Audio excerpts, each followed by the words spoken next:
Bien, bonjour. Tu es Bonjour donc Antoine. avocat spécialisé dans le diagnostic immobilier, ce qui est une spécificité un peu rare. Tu vas répondre aujourd'hui aux questions que t'ont posées beaucoup de gens sur les réseaux sociaux et notamment sur LinkedIn.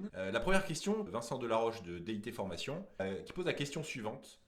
J'avais appris lors de mes premières formations initiales en 2008 que le fameux 5% de marge d'erreur concernant les CARES ne concernait que les particuliers souhaitant attester eux-mêmes de leur surface privative. Il semblerait que l'on ne parle plus de ça dans certains organismes de formation. Les choses ont-elles changé?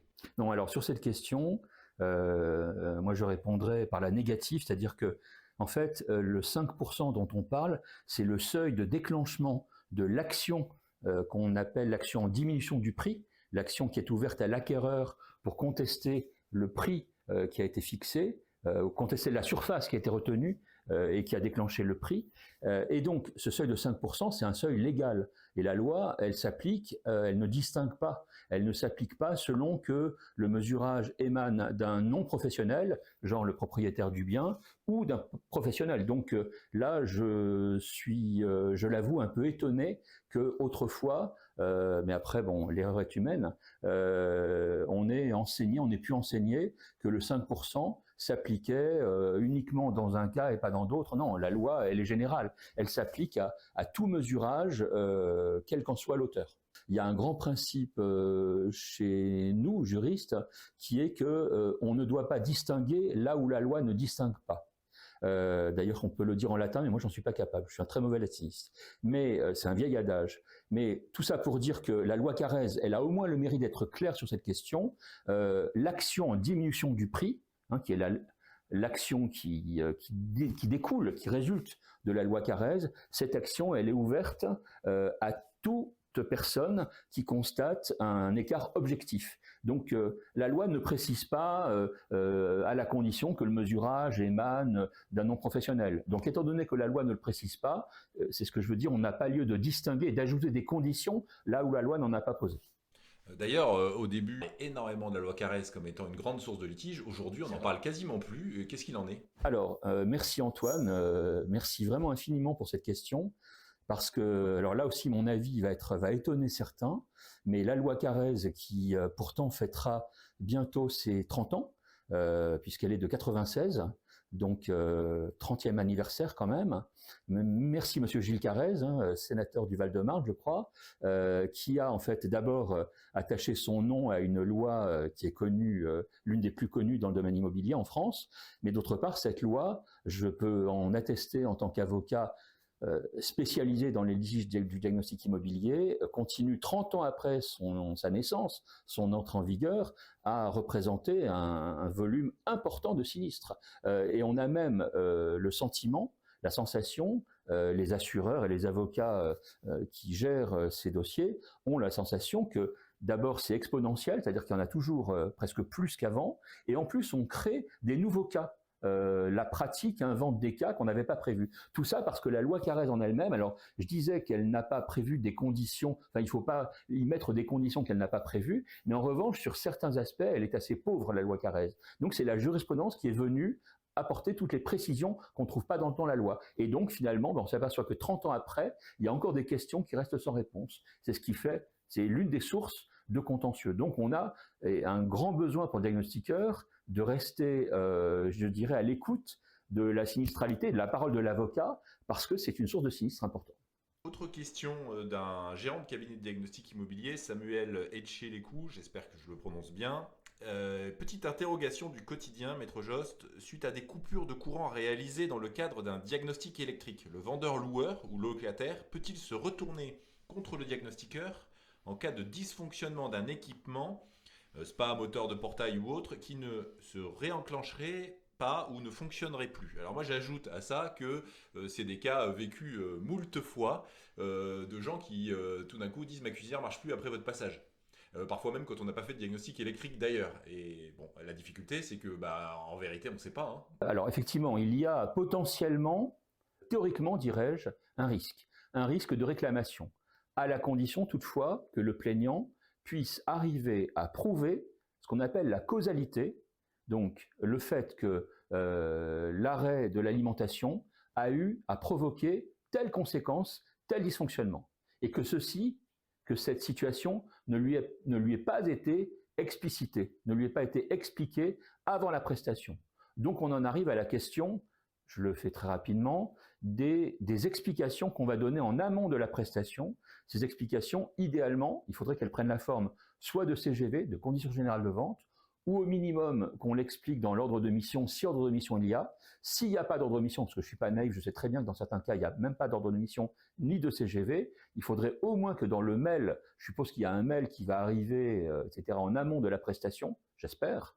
Je sais que, bon, après, il y a encore le téléphone, mais j'espère que dans la plupart des cas, il y a un mail. Au moins, dans ce mail, on précise que pour la partie électrique, le donneur d'ordre est avisé qu'il lui appartient de couper tous les équipements électriques. Il appartient en fait au propriétaire ou au donneur d'ordre de prévenir le technicien qu'il y a un problème potentiel en cas d'arrêt de telle ou telle machine.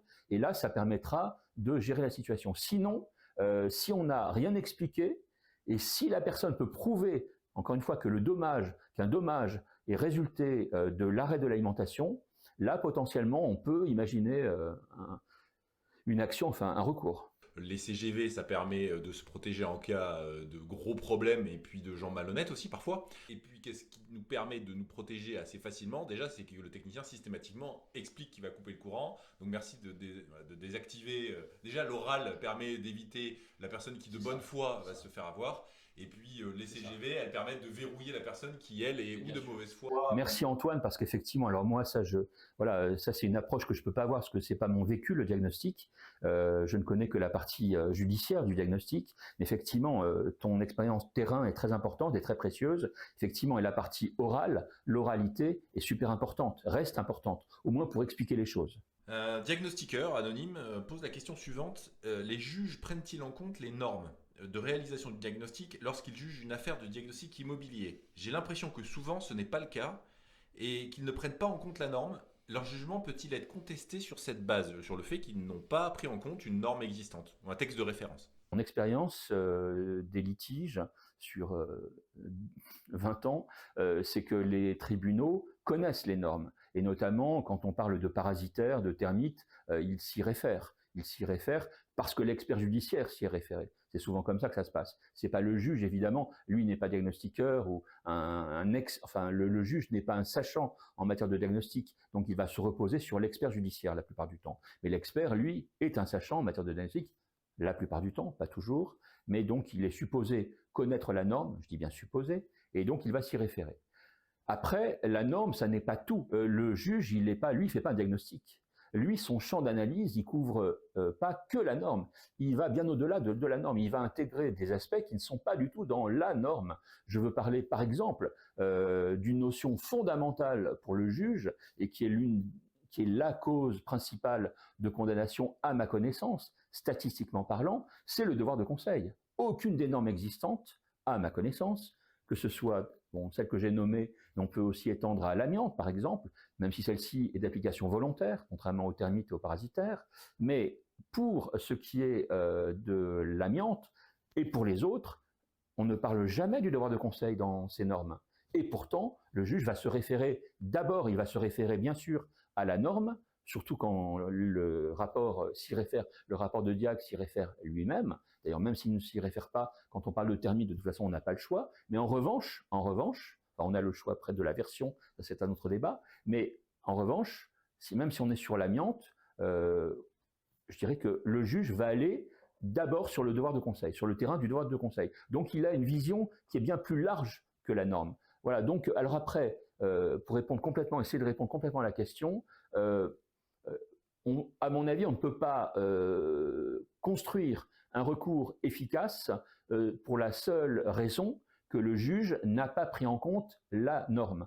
D'ailleurs, s'il ne l'a pas pris en compte, on peut s'interroger sur aussi la manière dont le diagnostiqueur s'est défendu, plutôt a été défendu, parce que c'est aussi le travail de l'avocat qui défend le diagnostiqueur et son assureur, de rappeler le cadre réglementaire, le cadre normatif. En général, alors c'est pas systématique, mais en général, quand on le fait, le tribunal va prendre en compte les arguments s'il les juge fondés et pertinents. Après, de toute façon, si en première instance, supposons, on prend un cas réel ou un cas concret, supposons qu'en première instance, donc devant le tribunal, on ne soit pas entendu, eh ben, on fait appel, s'il y a matière à faire appel, et si la norme, si on considère que l'application de la norme fait que le juge s'est trompé dans son jugement initial, il faut faire appel. Et puis devant la cour d'appel, on fera état de la norme. Et là, je ne vois pas, surtout en cour d'appel, on a des juristes de haut niveau, des magistrats de très haut niveau. Je vois pas difficilement, bon, je plaide dans la France entière, je vois aucune cour d'appel en France ignorer la norme, si elle est vraiment pertinente et si elle fait que, si son application a pour conséquence de justifier la manière dont le diag a été fait. Tu as fait allusion au fait qu'il pouvait y avoir des débats sur la version de la norme qui s'appliquait. Donc, dans le diagnostic, c'est une spécialité de se battre sur des chiures de mouches. Hein, et donc, de se dire que oui, mais non, c'est celle-là. Et ça peut faire des débats sans fin, y compris entre les gens qui font partie du comité de normalisation. Est-ce qu'un juge vraiment rentre dans ce genre de débat de spécialistes et, j'allais dire, quasiment sectaire, de savoir c'est la version de telle année ou la version de telle année, surtout quand en fait, c'est quand même pas des choses fondamentales en rapport avec des éléments de droit qui sont des éléments fondamentaux du droit, des grands principes de droit, des adages latins.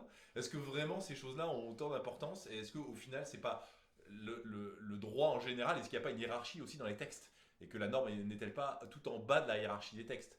C'est très difficile de prédire ce qui se passera en jurisprudence. Jusqu'à présent, moi j'ai jamais vu et eu connaissance d'une affaire et d'un litige où le juge est allé aussi loin, comme tu le dis, est allé jusqu'à s'intéresser à, finalement, est-ce que la version, parce que bon, je vois très bien l'allusion, est-ce que pour la NFP 03201, c'est la version 2012 ou la version 2016? C'est ça ta question. Bon, entre autres, non mais bon, autant le dire clairement. Vieux débat, et en plus dans lequel l'avocat que je suis, bon voilà, enfin, se retrouve régulièrement, voilà, embarqué là-dedans. En plus, comme si à la faculté de droit, on s'intéressait à ce genre de questions, on en est loin, très très loin. Mais bon, c'est passionnant néanmoins. Mais est-ce que le juge se passionnera pour ces questions? J'en doute. Néanmoins, il n'est pas exclu qu'un jour on ait un tribunal qui se penchera sur cette question. En tout cas, mon expérience judiciaire, c'est que le juge n'acceptera de trancher et de se positionner sur ces questions qu'à la condition que les avocats lui amènent au juge d'un côté ou de l'autre. L'avocat en demande ou l'avocat en défense amène des arguments pertinents. Pour l'instant, de ce que j'ai vu, des arguments qui sont arrivés sur la table, j'en ai pas vu, enfin si, j'en ai vu un ou deux, j'en connais un ou deux qui m'ont paru pertinents et probants. Si j'étais juge, ils m'auraient influencé, si on peut dire, c'est-à-dire conduit dans une direction. Voilà, là je garde le secret sur mon avis, mais voilà, mais bon, on verra bien. En tout cas, c'est pas une question qui va, à mon avis, passionner le juge. Si on peut résumer, si quelqu'un amène au juge à s'intéresser à un point particulier en le relevant, le juge va le prendre en compte, mais le juge n'ira pas chercher dans la norme pour... Ah non, voilà, c'est ça. Antoine, il ne faut pas compter sur le juge pour se faire, alors je vais employer un mot savant, l'exégète, c'est-à-dire qu'il n'est pas chargé d'expliquer la loi ou d'expliquer la norme ou d'expliquer la réglementation. C'est pas son travail. Lui, il est là pour appliquer les textes et éventuellement apporter ce qu'il croit être la solution juridique la plus adaptée à une situation en fonction des textes et puis en fonction aussi de la jurisprudence. Le juge, il tient compte de la jurisprudence. Donc en fonction de tout cet ensemble, il va rendre une solution qui lui semble la plus adaptée, la plus pertinente. Si dans cet ensemble, la question, la tête d'épingle, la version applicable revêt une importance fondamentale et qu'on apporte au juge des arguments qui le poussent à aller dans un sens ou dans un autre, on ne peut pas écarter qu'il se tranchera. Mais pour l'instant, ça ne s'est pas produit. Alors, une question maintenant d'un diagnostiqueur, Mehdi Billard, quelle est notre responsabilité, donc en tant que diagnostiqueur, lorsque nous réalisons un mesurage type Carrez, en suivant les textes et jurisprudences relatives à la loi Carrez sur un bien hors copropriété? Exemple, d'une attestation Carrez réalisée sur une maison hors copropriété qui intégrerait des pièces aménagées en sous-sol et qui ne serait pas comptabilisée en surface habitable hors sous-sol. C'est quelqu'un qui remercie pour cette initiative qui consistait à répondre aux questions que les diagnostiqueurs posaient de manière ouverte sur les réseaux. Très touché par les remerciements parce que moi, ça me paraît essentiel qu'on puisse interagir et partager nos connaissances. C'est important qu'à un moment donné, on est au debout de la chaîne, le professionnel du diagnostic d'un côté, le professionnel du litige de l'autre, puissent se parler directement. Ça me semble très important. Alors sur cette question intéressante, j'ai déjà eu quelques cas sur ce sujet où on a en fait de la loi Carrez sur des secteurs, sur des biens hors Carrez, hors copropriété. Alors toute la question est de savoir et c'est comme ça que le juge, en cas de litige, va se positionner. Le juge va aller chercher le cadre de la mission. Donc là, ça va être un cadre contractuel, puisqu'on est hors loi Carrez, donc ça ne peut pas être un cadre légal. On est sur du contractuel.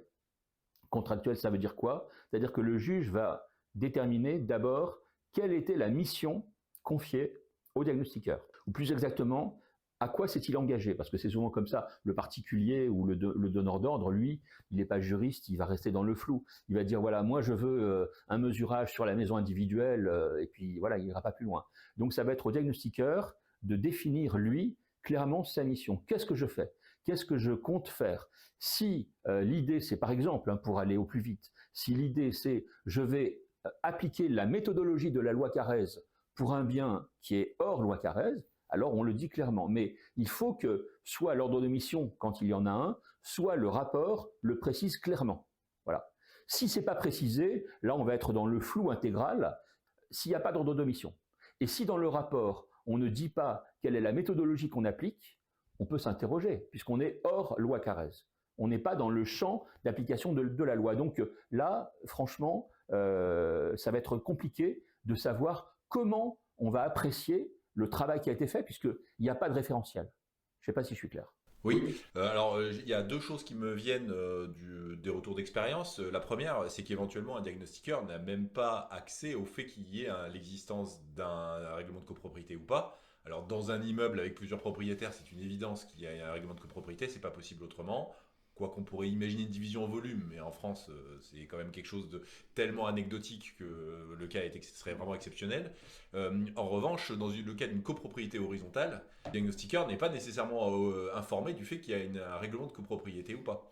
Que ça, c'est le premier point. Et le deuxième point, c'est que souvent, j'ai constaté que les diagnostiqueurs ne pensaient leur métier que dans le cadre de ce que définit la réglementation. Mais si quelqu'un demande de mesurer un bien en surface, il peut définir dans son rapport, j'ai mesuré selon telle et telle règle, et il écrit les règles qu'il a envie d'appliquer. Voilà, c'est ça l'important. C'est exactement ça. Voilà, ça c'est vraiment l'essentiel. Il faut que le diagnostiqueur précise, prenne l'initiative et prenne la précaution de toujours bien expliquer, de bien énoncer et vraiment en tête du rapport quelle est la méthodologie, quel est le référentiel qu'il applique. Voilà, j'effectue ma prestation. Alors, quel est l'objet de ma prestation? On m'a demandé de faire ça sur tel bien, et je vais appliquer telle méthodologie. Je vais travailler selon tel mode opératoire. Donc éventuellement, je vise la loi Carrez ou je vise autre chose, etc. Après, tu me parles du règlement de copropriété. On peut parler aussi d'autres outils qui permettent éventuellement, qui peuvent avoir une incidence sur le bien, sur l'immeuble. Je pense au plan cadastral ou à d'autres instruments encore.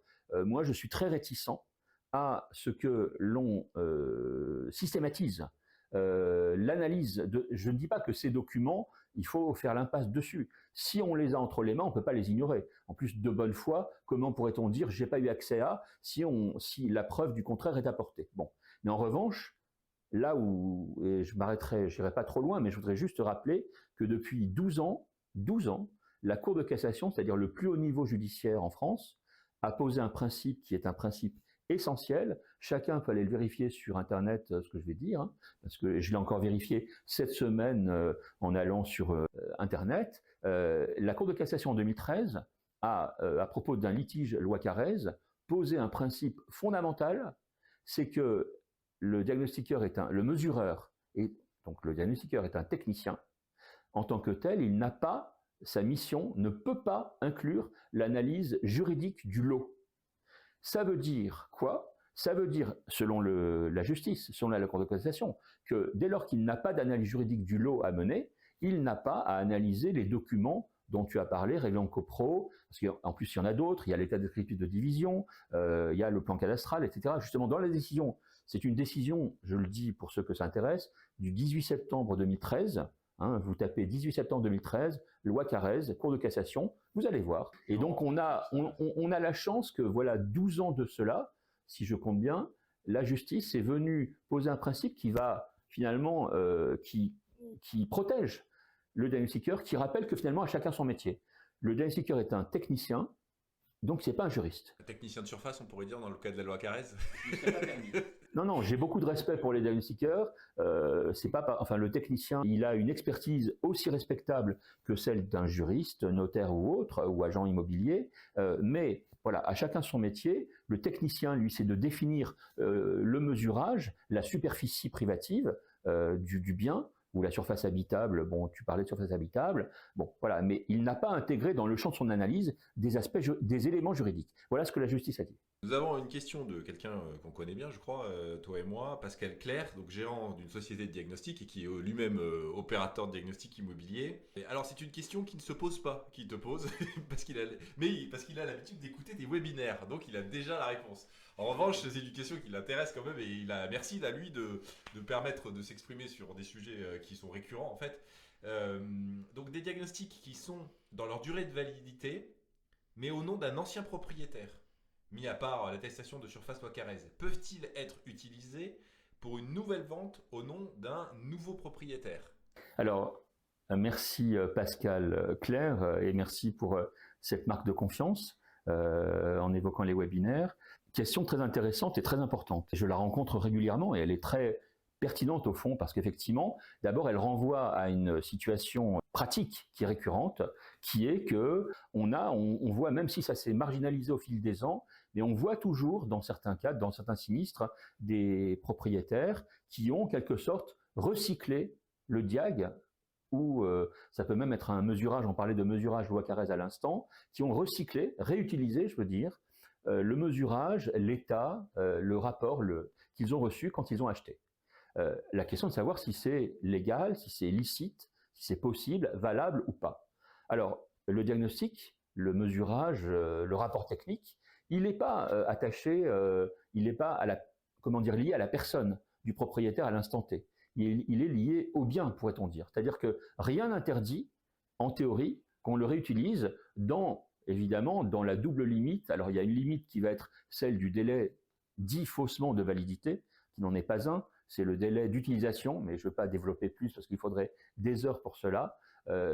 Si c'est un rapport thermite, c'est 6 mois, tout le monde le sait, etc. Donc, si on est dans les clous au niveau temporel, on peut en théorie le réutiliser. Après, la pratique notariale est souvent de contrecarrer cela en disant aux vendeurs, aux propriétaires qui vendent, non, vous n'allez pas réutiliser un ancien diag ou un ancien mesurage parce que la situation a pu changer depuis la prestation initiale, le diag ou le mesurage initial. Donc la sécurité exige qu'on actualise l'information. Et les règles de droit ont pu changer, l'aspect matériel des lieux a pu changer, donc c'est très aléatoire de faire ça. Mais néanmoins, sur le principe, c'est possible. D'ailleurs, c'est quand même souvent le cas. Beaucoup de diagnostics sont réutilisés pour plusieurs ventes. Là, aujourd'hui, je dirais que vu que les temps sont difficiles pour tout le monde et que l'heure est aux petites économies, j'imagine par exemple pour le DPE qu'on va voir des DPE se réutiliser dans la limite du délai de validité. Pour vraiment faire de la polémique, Antoine Pietrini te dirait oui, mais il y a écrit dans la loi, je crois l'arrêté du 12-12-12, enfin un des arrêtés du 12-12-12, le vendeur fait réaliser un diagnostic amiante. Donc ça voudrait dire que si on applique la loi stricto sensu, à la lettre. Oui. Bon, mais là, Antoine, c'est très malicieux ce que tu fais parce que tu m'entraînes sur un débat. On verra si je l'appuie. Sur un débat juridique, mais le juriste que je suis, se souvient de ce qu'on lui disait, ce que les profs lui disaient. Justement, c'est avant tout l'esprit. Ouais. L'esprit l'emporte sur la lettre. Moi, je vais me permettre de faire une réflexion à ça, qui est la réflexion d'un diagnostiqueur qui s'est quand même trouvé souvent devant les tribunaux, dans le diagnostic et pas uniquement dans le diagnostic, souvent en litige, et qui est aussi venu te voir plaider sur une affaire de Carrez. Donc, qui a un retour d'expérience des parler debout, de consommateur de la justice, si je puis dire, plutôt de victime parfois que de consommateur, mais voilà. C'est que il y a ce que la loi dit et ce qui est écrit dans la loi, et il y a la pratique des gens et des hommes de loi, notamment les notaires et les juristes. Et souvent, en tant que diagnostiqueur, nous, on a la vision que de ce qu'on voit, parce qu'on se dit comment je dois faire ça, on regarde la norme, on regarde les arrêtés, on regarde les décrets, on regarde la loi, mais on n'a pas de retour de comment ça se vit en vrai. Or, quand même, dans la justice, il y a énormément de choses. c'est comment ça se vit en vrai. Et les juges, ils prennent les choses comme ça, comment ça se vit en vrai. Et donc, c'est une erreur d'analyse, à mon avis, de temps en temps, de s'accrocher à un mot dans la multiplicité de textes et de lois et d'arrêtés qui changent tout le temps, que nous-mêmes, on a du mal à suivre. Alors, un juge qui va juger, quand j'étais venu te voir plaider, il jugeait une question de voiture qui était tombée en panne. Après, il jugeait la question d'un chirurgien dentiste, je ne sais plus ce qui lui était arrivé. Et après, toi, tu arrives avec ton carèse. Il brasse un nombre de sujets tellement énorme que le fait d'aller s'accrocher à un mot, même si on pourrait dire qu'en pur français, on a la personne qui dit ça a raison, bah, ça paraît peu probable en fait. Et voilà, mais Antoine, moi si je peux résumer d'un mot ce que tu dis, mais je suis totalement d'accord, c'est que dans l'immense majorité des cas, dans la pensée du juge, dans l'analyse du juge, il y a une forte dose de pragmatisme. Voilà. Et même si les textes, etc., sont libellés, sont rédigés de telle ou telle manière et pourraient être interprétés éventuellement de telle ou telle manière, le juge tombera rarement dans ce que l'on appelle le juridisme. Il va au contraire privilégier le pragmatisme, qui est une forme de bon sens. Et l'économie de moyens. Oui. C'est d'arriver à une conclusion. Mais il va prendre, en fait, alors pour le dire autrement, parce que pragmatisme, c'est peut-être un terme qui ne veut plus dire grand-chose aujourd'hui, le principe de réalité. Ce qu'on appelle aujourd'hui le principe de réalité. Ben, il va être dans le principe de réalité. Aujourd'hui, en réel, ça se passe comme ça. Voilà. Vous le savez bien, ils ne lisent pas les rapports. Ça, c'est du vécu. Donc, confère l'autre vidéo sur la chaîne, juste avant celle-là, si les gens ont envie de comprendre de quoi on parle. Question de Youssef Amelaï, je ne sais pas comment on dit, qui est diagnostiqueur. Bonjour maître, en tant que diagnostiqueur, je me pose la question suivante. Existe-t-il des données chiffrées, notamment en pourcentage, sur les litiges impliquant des diagnostiqueurs immobiliers? De nombreux professionnels du secteur expriment une crainte vis-à-vis du risque contentieux. Il me semble qu'une présentation objective de ces chiffres, en particulier ceux issus des décisions de justice, pourrait contribuer à les rassurer. Enfin oui, ça existe. Ces éléments existent, ce qu'on appelle des statistiques sur la sinistralité. Alors ce sont les assureurs et les intermédiaires type courtier notamment qui détiennent ces informations. C'est vrai qu'elles ne sont pas trop diffusées pour des raisons après qu'on peut deviner parce qu'on ne veut pas non plus accorder une trop grande publicité à la sinistralité et à la typologie de la sinistralité. Mais moi, je peux vous dire, avec les affaires que tu suis. Non, mais je connais cette sinistralité, si tu veux. Voilà, j'interviens régulièrement dans des sessions webinaires ou même en réel, aux côtés d'assureurs qui montrent ces chiffres. Donc, je sais très bien. Pour 2024, par exemple, je peux dire de façon certaine que la statistique aujourd'hui met le DPE en tête. Donc, le DPE est passé. D'ailleurs, c'est une première. En 2024, seulement, le DPE est arrivé en tête. Ce n'était pas le cas auparavant. Donc, il est arrivé en tête des sinistres. Après, tout de suite après, on a l'amiante. Et après, en troisième position, c'est termites et parasitaires. Pour une assurance, en fait, être capable de calculer son risque, c'est la marque de fabrique de l'assurance. C'est le travail de ce qu'on appelle les actuaires, qui est un métier très particulier. Ouais. Ce sont des maths appliquées à l'assurance. Et donc, un assureur, quand il a ces données, il les garde précieusement quand même pour lui, pour être capable de calculer ses risques. Et d'autres d'être capable de faire des primes d'assurance qui sont à la fois à même que son portefeuille de clients ne soit pas déficitaire, et en direct on connaît le problème, et en même temps que ce soit pas trop cher. Voilà. Dernière question, qui est une question extrêmement récurrente. C'est pas, il y a eu la question de personnes particulières, mais cette question t'est posée régulièrement. C'est bonjour, je suis en litige avec mon centre de certification. Pensez-vous que je peux faire une action pour faire valoir mes droits? J'ai perdu ma certification et je me retrouve sans emploi. Et je rajoute quelque chose qui se vient souvent après, c'est est-ce que vous pouvez, Maître Jost, me défendre sur cette question-là? Sur le premier volet, en théorie, moi je ne vois pas ce qui s'oppose à un recours éventuel. On est dans un état de droit, donc toute personne qui estime subir des conséquences préjudiciables par une décision du fait d'une action qui n'aurait pas dû se produire peut agir en justice. Donc en théorie, c'est tout à fait possible.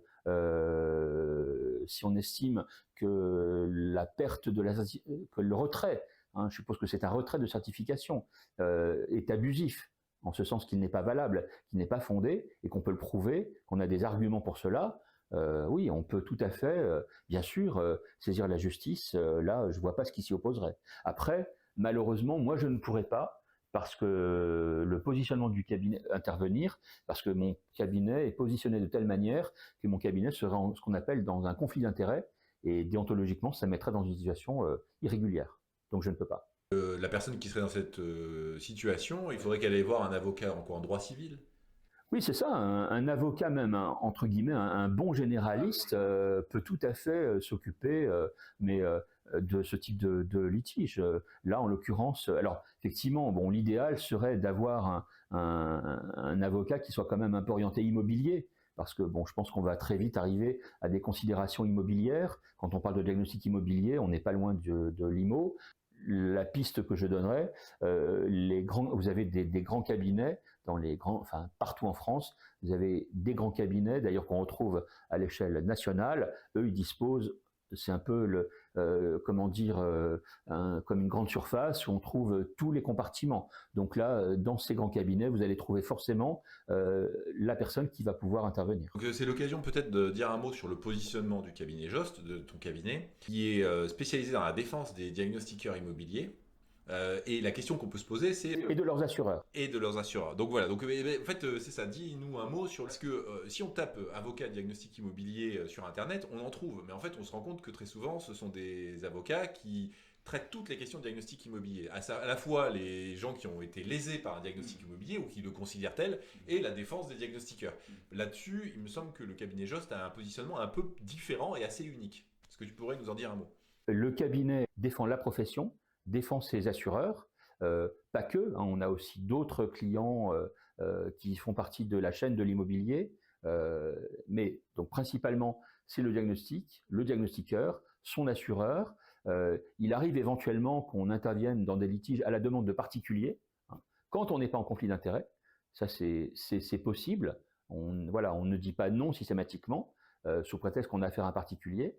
Toute la question est celle du conflit d'intérêts, j'insiste là-dessus. Après, le cabinet, depuis donc sa création, a décidé, ça c'est un peu un élément d'originalité, de singularité, d'être pratiquement autant sur la scène judiciaire que sur la scène préventive. On est vraiment, et c'est ce qu'on fait au travers d'Internet et de tous les outils dont on dispose aujourd'hui, on veut vraiment partager et faire redescendre la connaissance pour que le terrain puisse profiter de notre expérience judiciaire pour sécuriser la pratique. Donc il y a une forte implication du cabinet dans ce volet préventif et même informatif, si on peut dire. Donc tu as prêté serment il y a à peu près une vingtaine d'années, en 2005, donc il y a 20 ans cette année, bon anniversaire. En juin 2005. Et autrefois tu faisais un autre métier Oui. qui était toujours dans le domaine du droit Tout à fait. et de l'édition, mais dans le domaine du droit tout de même. Oui. Qu'est-ce qui fait que quelqu'un un jour se dise je vais devenir avocat et je vais m'occuper des diagnostiqueurs immobiliers? D'abord, est-ce que tu es devenu avocat pour défendre les diagnostiqueurs immobiliers? Est-ce que tu as d'abord voulu défendre les diagnostiqueurs immobiliers et puis ensuite tu es devenu avocat? Raconte-nous un peu comment cette chose s'est passée là. À l'issue de mes études de droit notarial, j'ai eu la chance de rencontrer une entreprise unique en son genre, qui est ce que j'appelle, je la surnomme, la clinique du notariat. Les notaires sont une profession très ancienne, très bien organisée, et qui est assurée chez le même assureur, par le même assureur, depuis 50 ans, même un peu plus aujourd'hui, 54 ans si je compte bien. Donc j'ai eu la chance d'intégrer cette clinique du notariat dès la fin de mes études et d'y passer 10 ans. Et ces 10 ans de litige des notaires m'ont amené à rencontrer toutes sortes de litiges, mais principalement des litiges vente-IMO. Et donc, milieu années 90, j'ai vu arriver un véritable ovni, une météorite, qu'on appelle le diagnostic immobilier. Ce que j'ai connu avant, l'époque heureuse, selon certains, où où on vendait en l'état sans diagnostic. Et puis, alors, dans certaines régions, on avait des états parasitaires. Hein, on est avant la loi thermique de juin 99. Et donc, je vois arriver au milieu des années 90 la loi Carrez 96, la loi thermique en 99. Et là, je me dis, comme le chasseur-cueilleur qui reçoit une bouteille de Coca-Cola, pardon pour la référence et la publicité, qui reçoit une bouteille de soda sur son front, et qui se frappe, pour qui c'est une révélation d'un monde insoupçonné.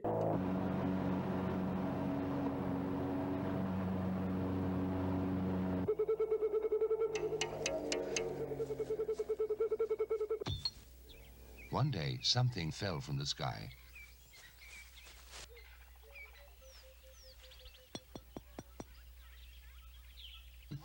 and they wondered why the gods had sent it to them.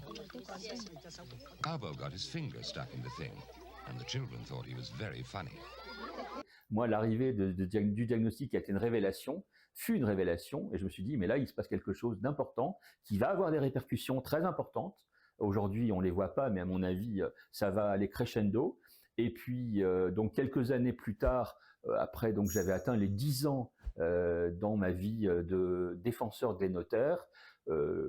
J'avais le choix soit de devenir un expert de la faute notariale ou d'ouvrir le spectre. J'ai choisi la deuxième option parce que j'avais envie de voir autre chose. Et donc, cette envie, cet appétit intellectuel et cette envie de liberté m'ont poussé à devenir avocat, à créer mon cabinet et à aller dans une direction qui était encore neuve, où on n'avait quasiment personne à l'époque comme avocat. C'était donc de me spécialiser dans la défense des diagnostiqueurs et de leurs assureurs. C'est vraiment le premier en France à avoir fait, en tant qu'avocat, la spécialisation diagnostic immobilier. Alors, en fait, je n'étais pas historiquement le tout premier. Il y a eu quelques confrères.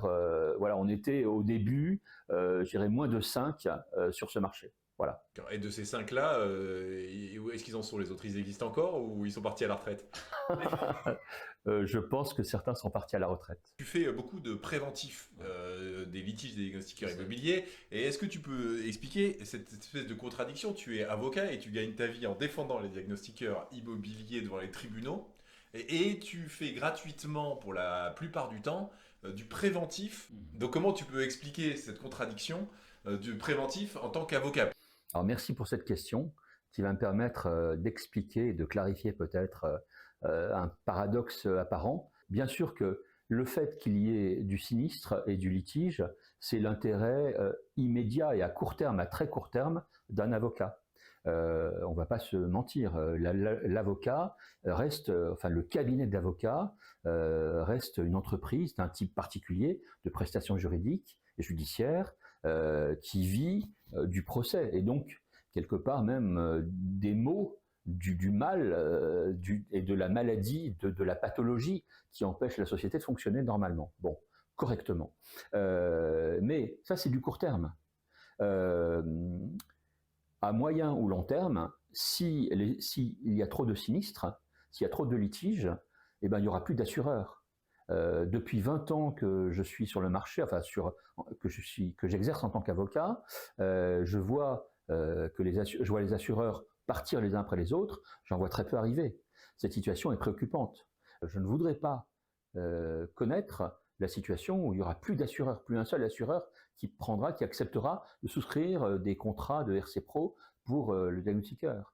Et donc, si on veut éviter cette situation, en plus, moi, je suis un ancien du monde de l'assurance. Donc, voilà, ces notions, cette culture assurantielle, je la connais bien, qui a poussé certains assureurs à quitter le marché, je la connais bien. Et c'est ce qui m'a poussé très vite à appliquer ce que je faisais du temps du notariat et des litiges du notariat, c'est-à-dire à travailler en préventif, donc en amont. On va dire que le sinistre et l'activité judiciaire, c'est de l'aval, mais aussi on peut travailler en amont, c'est-à-dire avant le sinistre, pour éviter qu'il y en ait trop, ou en tout cas, à défaut de les empêcher de naître, les sinistres, au moins en limiter les conséquences, en réduire les conséquences. Et ce travail a des effets concrets. Moi, je connais des dossiers, j'ai eu à gérer des dossiers où, grâce aux règles de prudence que le diagnostiqueur avait appliquées, on a eu un résultat égal à 0 ou extrêmement bas, beaucoup plus bas que si on n'avait pas eu de protection. Et donc, ce travail de prévention, il contribue à ce que les assureurs, à mon avis, restent sur le marché.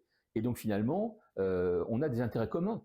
Le diagnostiqueur, il a intérêt à garder un marché assurantiel suffisamment étoffé. Et moi, j'ai besoin, en tant qu'avocat, qu'il y ait des assureurs sur le marché. Si on n'a plus, je peux me reconvertir dans la défense des apiculteurs. Mais voilà, je n'ai rien contre les abeilles et les apiculteurs, attention. Ils ont moins de litiges que les diagnostiqueurs immobiliers. Quoique, je crois qu'ils ont pas mal de préoccupations en ce moment. Ah oui. Mais en tout cas, bon, ça impliquera, je ne sais pas si j'aurai assez d'énergie et de temps pour me former à l'apiculture et être efficace. Ce qui te plaît, c'est de résoudre les problèmes et que donc quand tu aimes résoudre des problèmes en tant que pompier, tu aimes bien les résoudre en amont aussi et qu'au fond, c'est un peu passionnel. C'est que tu te dis... merde, c'est pas possible quoi, c'est toujours les mêmes trucs qui tombent. C'est ça. Non mais tu as entièrement raison, c'est que ce goût de la prévention m'est venue d'un constat, c'est que ce sont presque toujours les mêmes causes qui reviennent. Donc, qui dit répétitivité, qui dit récurrence des causes, qu'on appelle dans le jargon des assureurs la fréquence. Hein. Voilà, c'est le phénomène de la répétition. Là, qui dit répétition dit qu'on a donc des causes structurelles sur lesquelles on peut travailler. Et donc, il suffit, c'est un peu comme pour l'automobiliste, si on sait que voilà, c'est sa pratique qui pose problème, on va essayer de revoir sa pratique pour réduire sa sinistralité.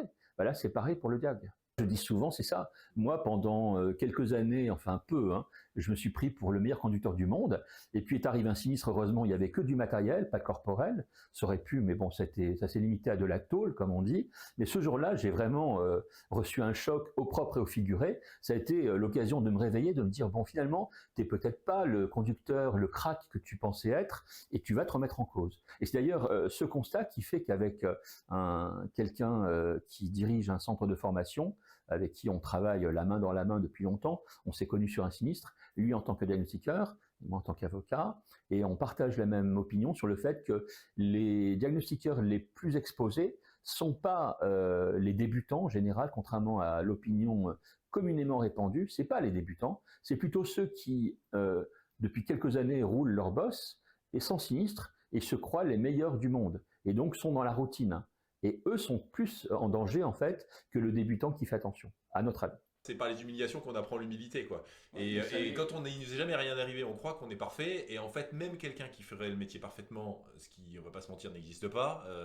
Et puis un diagnostiqueur, ça produit hein, sur le nombre d'années, etc. Eh bien, en supposant que quelqu'un puisse faire le métier de manière parfaite, il pourrait quand même être mis en cause. Alors, on n'est pas toujours mis en cause parce qu'on a tort. Et dans le diagnostic, là aussi j'en ai fait les frais pour une affaire sur laquelle tu m'as défendu sur un DPE. Je pense qu'il faudrait qu'on en fasse une vidéo de ça d'ailleurs, parce que l'histoire était quand même incroyable. Et l'humiliation suprême, alors que je suis persuadé que j'avais parfaitement raison, ce que tu n'avais pas vu tout à fait comme vision, ta vision n'était pas tout à fait la même hein, d'un point de vue juridique, mais moi d'un point de vue technicien, je considère que j'avais bien fait mon travail. Eh bien, tu nous as permis que je ne sois pas condamné, enfin que la société ne soit pas condamnée, mais sur un argutie purement juridique et pas technique, et le juge s'est payé le luxe de dire bon, vous avez gagné sur le juridique, mais sur le fond, moi je vous aurais bien condamné quand même. Il n'y a rien qui dit qu'on ne va pas être accusé, même à tort, ou sur un élément juridique qui n'a rien à voir avec le diagnostic immobilier qu'on n'a pas vu venir, quoi. Ou avec en face un avocat qui est très bon, avec de la mauvaise foi, hein, puisque là dans le cas de notre DPE, il y avait quand même quelqu'un qui demandait de la rénovation énergétique en faisant son parquet de cuisine, si je me souviens bien, pour une somme modique de 320 000 €, si je me souviens bien aussi, et pour être retourné en loose day sur là-bas, ils étaient éco-citoyens, mais enfin ils avaient 2 4x4, une piscine chauffée, et puis voilà, donc le litige, ce n'est pas réservé aux mauvais, c'est pour tout le monde, et surtout dans le diagnostic. Moi, je pense que la prise de conscience est encore pas suffisante dans la profession, de la nécessité de partager l'information. On voit l'avocat un peu comme, c'est un peu le SAMU, quoi, qu'on appelle quand ça chauffe. Alors c'est d'une part, c'est un peu le SAMU, et puis c'est un peu le repoussoir, parce que, grosso modo, on appelle l'avocat quand ça va mal. Donc c'est comme le médecin, on y va le moins possible. Donc, Damien, tu défends les diagnostiqueurs et les diagnostiqueurs peuvent te contacter de manière très simple, soit en allant sur ton site internet, en cliquant sur prendre rendez-vous sur ton site internet qui est damienjost.fr, ou en allant sur LinkedIn et en cliquant aussi sur ton profil ou sur n'importe lequel de tes posts, en cliquant sur prendre rendez-vous. Et quand les diagnostiqueurs immobiliers ont des questions ou quelque chose, un litige qui pourrait sentir qu'il commence à venir, il ne faut pas qu'ils hésitent à te contacter puisque tu as mis en place un produit accessible à tous, à 50 €, 20 minutes avec Damien Jost, le GOAT de la défense du diagnostic immobilier. Et puis si jamais, je rajoute que si jamais ça débouche sur une affaire et que tu défends, eh bien ces 50 € sont déduits des honoraires du cabinet. Merci beaucoup et à bientôt.